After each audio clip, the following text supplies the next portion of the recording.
Seja bem-vindo ao segundo episódio desse curso de inglês médico sobre Lungs and Respiratory System, ou pulmões e sistema respiratório. Começando pela anatomia dos pulmões, como certamente se tornará extremamente recorrente nesses vídeos, a maior parte dos termos, em latim e no inglês, são bastante parecidos com os do português. Geralmente, as diferenças, sobretudo no caso do pulmão, dar-se-ão em achados ao exame físico e aos exames de imagem.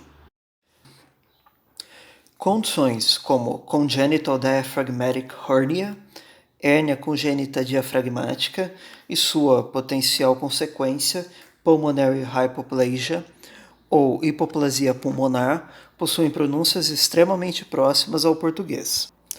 Uma sigla usada com imensa frequência é CXR ou CXR, uma abreviação de Chest X-ray ou radiografia de tórax.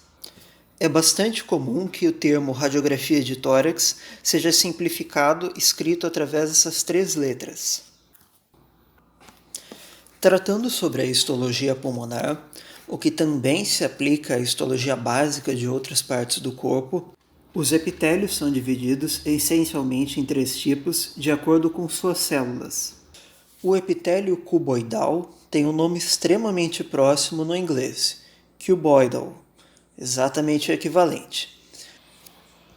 O epitélio cilíndrico é marginalmente diferente. Em inglês, ele é denominado de columnar, ou referente a uma coluna. Embora as palavras não sejam exatamente as mesmas, é fácil entender porque os formatos mais alongados das células poderiam levar alguém a visualizar uma coluna em sua forma. O epitélio pavimentoso dos três é o que tem o termo mais distinto no inglês, sendo denominado squamous, ou, em uma tradução livre, escamoso. Esse mesmo termo, squamous, dá nome também a uma série de carcinomas, incluindo o squamous cell carcinoma of the lung, ou carcinoma de células escamosas do pulmão, um tipo de câncer de pulmão de não pequenas células. Não coincidentemente, um dos cânceres com maior influência do tabagismo. Os carcinomas escamosos, squamous cell carcinomas, frequentemente, embora não sempre, estão associados a algum tipo de irritação crônica do tecido. A maior parte dos nomes próprios de células, como pneumocytes, para os pneumócitos, são iguais aos do português, incluindo Type 1 e Type 2 pneumocytes, por exemplo. Existem mais de dois termos que podem ser utilizados para descrever as forças que tendem a expandir ou retrair os pulmões. No entanto, compliance é o mais simples de depreender pela sua similaridade com o termo complacência do português, que é a capacidade de expansão, ao passo que recoil é a tendência de retração pulmonar, que poderia ser traduzido como elasticidade pulmonar. As vias aéreas recebem o mesmo nome no inglês, com a diferença que sendo apenas uma palavra, airways. A traqueia recebe o mesmo nome, trachea, como uma estrutura única, e os brônquios recebem o nome no latim, bronchus, ou o plural, bronchi. O termo broncofonte é traduzido no inglês como main stem bronchus. Entretanto, pode-se dizer também simplesmente brônquio principal direito, por exemplo, como right main bronchus ou right main stem bronchus. Os bronquíolos recebem o nome no inglês mesmo e, portanto, fazem o plural normal, bronchiole, bronchioles. No caso dos alvéolos, voltamos mais uma vez para o latim. Alveolus, alveoli. Embora os nomes sejam bastante parecidos, talvez não seja evidente para todos o significado das palavras, já que não são tão comuns assim.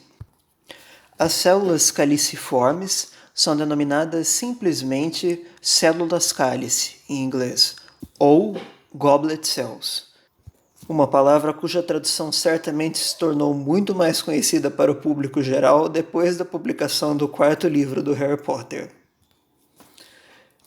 As células clara, por sua vez, ou células enclava, são chamadas no inglês de club cells. A palavra club, nesse caso, talvez seja até mais conhecida do que a palavra clava, que é extremamente incomum em português. Entre as funções de outras células estão, por exemplo, a remoção de detritos pelos macrófagos pulmonares. Detritos do inglês debris, que é um termo que também pode ser usado para escombros de modo geral ou outros tipos de lixo sólido e pesado em inglês. O hilo pulmonar é denominado hilum, cujo plural é hyla, já que é no latim. Both pulmonary hyla were compromised, por exemplo. Quanto à espirometria, praticamente todos os termos são idênticos. Total lung capacity para capacidade pulmonar total, vital capacity para capacidade vital, residual volume para volume residual e assim por diante. O único termo marginalmente diferente é o tidal volume, volume de maré ou volume de oscilação em uma tradução direta se refere ao volume corrente em português. Quando se fala da relação ventilação-perfusão, é comum usar-se a sigla VQ, onde o Q, o Q, é usado justamente porque em hemodinâmica corresponde ao flow, ou simplesmente vazão, o fluxo de sangue pelo vaso.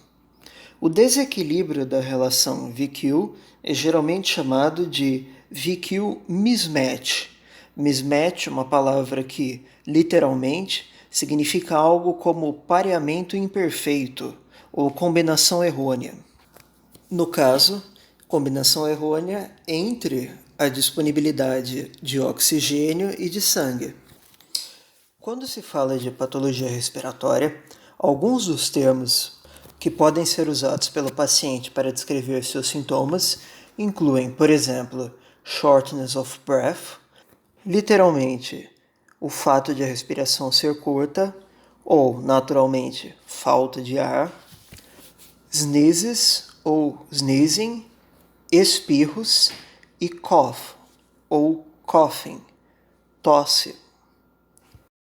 Também podem ser observados alguns sinais, como nasal flaring em pacientes pediátricos ou batimento de asas do nariz, e digital clubbing, ou baqueteamento digital, bastante comum em pacientes com patologias crônicas pulmonares, sobretudo neoplásicas. Entretanto, mais frequentes do que todos esses serão sobretudo os achados ao exame pulmonar. Podemos auscultar, por exemplo, crackles ou crepitações, por exemplo, em um paciente com pneumonia, wheezes ou sibilos, por exemplo, em um paciente com asma, e bronchi ou roncos, por exemplo, em um paciente com COPD. A essa altura, depois de tantas palavras latinas, provavelmente já está óbvio que bronchi já está no plural. Antes de auscultation, no entanto, podemos observar on percussion, a percussão, a presença de um som resonant ou tympanic, hyperresonant, de tradução óbvia, ou dull. Dull sendo aqui o mais distinto. Dullness on percussion significa maciçez à percussão. Entre as condições mais clássicas de patologia pulmonar está o tradicional TEP, ou tromboembolismo pulmonar. Em inglês, a parte do trombo geralmente não é dita. O termo mais comum é simplesmente PE, ou Pulmonary Embolism. A nossa TVP, trombose venosa profunda, que provavelmente originou o trombo, entretanto, é extremamente parecida com o equivalente inglês, DVT, ou Deep Venous Thrombosis. Em um paciente com baixo grau de suspeição, poderíamos solicitar a dosagem de D-dimer, o dedímero.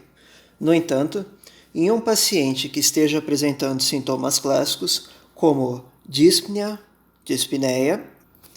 cabe solicitar prontamente uma TC, tomografia computadorizada, ou CT, Computerized Tomography. Esse não é o único termo praticamente idêntico ao português, no entanto. O nosso DPOC, doença pulmonar obstrutiva crônica, é chamado no inglês de COPD, ou Chronic Obstructive Pulmonary Disease. No caso de enfisema, o paciente pode se apresentar, por exemplo, com um tórax em tonel à inspeção, ou barrel-shaped chest, tórax em formato de barril, e um diafragma achatado, ou flattened diaphragm. Já no caso de outra condição obstrutiva, a asma, podemos ver, por exemplo, achados clássicos, como Kirschmann spirals, espirais de Kirschmann, em que shed epithelium forms whorled mucous plugs, ou o epitélio descamado. A palavra shedding, no contexto de epitélio, geralmente é melhor traduzida em diversas circunstâncias para descamado, isto é, as células que se desprenderam do conjunto, formam plugs mucosos espiralados. A tradução mais apropriada no caso para o adjetivo whorled. Vê-se também Charcot-Leyden crystals, ou cristais de Charcot-Leyden, que são needle-like crystals. Needle-like ou needle-shaped, uma descrição usada também para a gota, para os cristais de ácido úrico, significa em formato de agulha. No entanto, talvez o seu paciente esteja apresentando uma patologia restritiva e não obstrutiva. Nesse caso, uma descrição frequente dos corpos ferruginosos de asbestos, vistos à microscopia, é a de rods resembling dumbbells. Rods poderia ser traduzido como vara ou haste, ou mesmo bastão, e tem uma aplicação mais relevante na microbiologia, em que rods são equivalentes aos nossos bacilos. E resembling, se parecendo com dumbbells, ou anilhas. Se você já conhecia o significado de dumbbells, parabéns! A prática de exercícios físicos é mesmo muito importante para a saúde. Não permita que a sua rotina de estudos impeça a prática regular de exercícios físicos. Ou talvez o seu paciente tenha silicoses, associada com foundries, fundições, sandblasting, jateamento de areia, e mines, mineração, minas. Com sorte, seu paciente não estará apresentando uma condição como SARA, Síndrome da Angústia Respiratória Aguda ou do Adulto, ou, em inglês, ARDS, Acute Respiratory Distress Syndrome. Caso seja necessário entubá-lo, não se esqueça de inflar o balonete, ou cuff. Cuff também pode significar manguito, no caso de aferição da pressão arterial, ambos infláveis. Respiratory distress também pode ser traduzido como desconforto respiratório. Se o seu paciente estiver apresentando pneumonia, no entanto, pode ser interessante se atentar ao escarro ou sputum dele, já que algumas bactérias dão origem a sputums de descrição clássica, pelo menos em teoria. Klebsiella pneumoniae, por exemplo, apresenta a currant jelly sputum, ou um escarro com aparência em geleia de groselha. Streptococcus pneumoniae, por outro lado, apresenta a rusty sputum, ou um escarro ferruginoso. E Staphylococcus aureus apresenta a salmon-colored sputum, ou um escarro em cor de salmão, ou na cor salmão. Caso você esteja entre as pessoas que realmente acreditam que salmão é uma cor. Com sorte, não houve aspiração de conteúdo orofaríngeo que possa levar a um abscesso por anaeróbios, o que poderia ser visto no CXR, Chest X-ray, raio-x de tórax, através de um nível hidroaéreo, Air Fluid Level. Verifique ainda se o paciente não apresenta um derrame pleural, ou pleural effusion. Por último, cuidado quando for posicionar a central line ou central venous catheter, um catéter venoso central, para não gerar em pneumotórax. Quando se fala sobre farmacologia pulmonar para doenças como asma, é interessante lembrar que corticoides inalatórios como fluticasone e budesonide podem provocar candidíase oral ou oral thrush. A palavra candidiasis existe em inglês, mas existe um termo comum, thrush, usado em inglês para designar a doença causada pela infecção por cândida. O mesmo acontece com outros patógenos em diferentes partes do corpo. O herpes, por exemplo, que quando infecta os lábios, em português é chamado simplesmente de herpes labial, é chamado em inglês de cold sore. Além disso, é interessante lembrar que na fisiopatologia da asma estão envolvidos mastócitos ou mast cells. Assim como plasmócitos, os termos em inglês possuem duas palavras. Os termos mastocytes ou plasmocytes, apesar de parecerem boas traduções, na verdade não são usados. Mastócitos são traduzidos em inglês como mast cells e plasmócitos são traduzidos em inglês como plasma cells. O mesmo não acontece com basófilos, por exemplo, que são traduzidos como no português como basophils, assim como neutrophils. Assim, basophils, neutrophils, eosinophils, plasma cells and mast cells. Nem todos envolvidos diretamente na asma, naturalmente.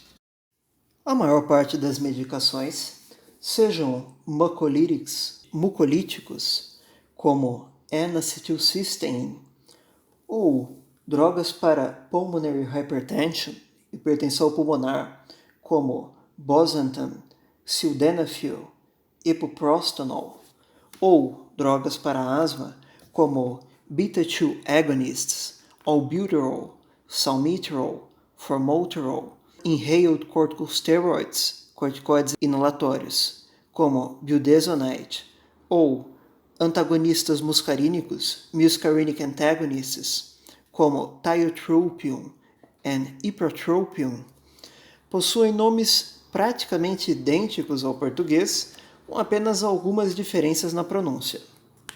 Traduções de nomes de medicações não devem trazer problemas a você. Obrigado pela sua atenção em mais esse vídeo, e por favor retorne no próximo para descobrir por que rubella significa rubéola e rubéola significa sarampo no vídeo sobre infectologia, o terceiro desta série de inglês médico. Obrigado pela atenção e bons estudos!